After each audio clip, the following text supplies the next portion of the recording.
चलिए आज हम सब मिलकर एक ऐसी कहानी की दुनिया में चलते हैं जो हजारों सालों से हमारे दिलों में जिंदा है।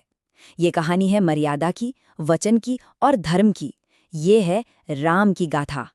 असल में ये कहानी हमें धर्म का सही मतलब सिखाती है, दिए हुए वचन को निभाने की ताकत बताती है और ये भरोसा दिलाती है कि चाहे अंधेरा कितना भी घना क्यों न हो, जीत हमेशा रोशनी की ही होती है। तो चलिए इस सफर की शुरुआत करते हैं। हमारी ये कहानी शुरू होती है एक बहुत ही सुंदर नगरी से, जिसका नाम था अयोध्या। कहते हैं ये नगरी सरयू नदी के किनारे बसी थी और यहाँ राजा दशरथ का राज था, जो अपनी प्रजा को बच्चों की तरह प्यार करते थे। तो राजा दशरथ की 3 रानियां थीं, कौशल्या, कैकेयी और सुमित्रा। और उनके थे 4 राजकुमार, राम, भरत, लक्ष्मण और शत्रुघ्न। राम सबसे बड़े थे और अपने गुणों, अपने शांत स्वभाव और धर्म के रास्ते पर चलने के लिए वो सबकी आंखों के तारे थे।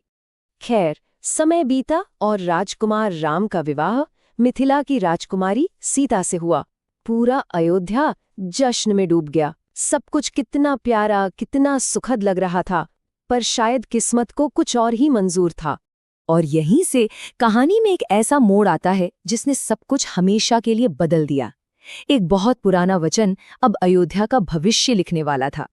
राजा दशरथ अब बूढ़े हो रहे थे, तो उन्होंने फैसला किया कि अब अयोध्या का राजपाट उनके सबसे योग्य पुत्र राम को सौंप देना चाहिए। जैसे ही ये घोषणा हुई, पूरे राज्य में मानो खुशी की लहर दौड़ गई। लेकिन ठीक उसी समय रानी कैकेयी ने राजा दशरथ को उनके वो 2 वरदान याद दिलाए, जो उन्होंने सालों पहले रानी को देने का वादा किया था। रानी कैकेयी ने जो मांगा, उसे सुनकर तो जैसे पूरी अयोध्या पर दुखों का पहाड़ टूट पड़ा।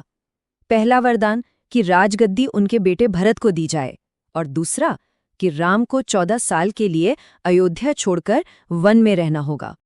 अपने पिता के वचन की लाज रखने के लिए राम ने एक पल भी नहीं सोचा। उन्होंने बिना कोई सवाल किए वन जाना स्वीकार कर लिया। यही तो उनका धर्म था, यही उनका कर्तव्य था।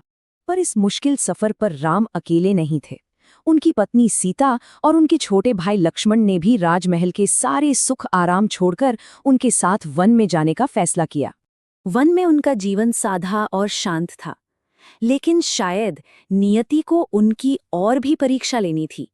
और जंगल की उसी शांति में एक बहुत बड़ी साजिश तैयार हो रही थी।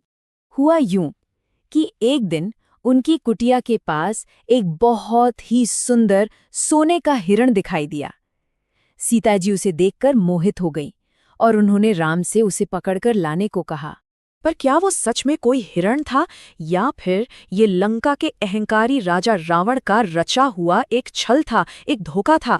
जैसे ही राम उस मायावी हिरण के पीछे गए और लक्ष्मण भी मदद के लिए निकले, रावण एक साधु का भेष बनाकर उनकी कुटिया पर आया और धोखे से सीता का हरण कर लिया। वो उन्हें अपने पुष्पक विमान में बिठाकर समुद्र पार अपनी नगरी लंका ले गया। जब राम और लक्ष्मण अपनी कुटिया पर वापस लौटे और सीता को वहां नहीं पाया, तो उनका दिल टूट गया। और बस उसी पल से शुरू हुई सीता को खोजने की एक लंबी और बहुत कठिन यात्रा। इसी खोज में राम और लक्ष्मण की मुलाकात हुई वानर राजा सुग्रीव से और राम के सबसे बड़े भक्त पवन पुत्र हनुमान से। इन दोनों ने सीता माता को ढूंढ निकालने में मदद करने का वचन दिया। और फिर हनुमान जी ने जो किया वो तो अद्भुत था। उन्होंने एक ही छलांग में विशाल समुद्र पार कर लिया। वो लंका पहुंचे, अशोक वाटिका में सीता माता को ढूंढा और उन्हें राम की अंगूठी देकर ये भरोसा दिलाया कि राम उन्हें लेने जरूर आएंगे।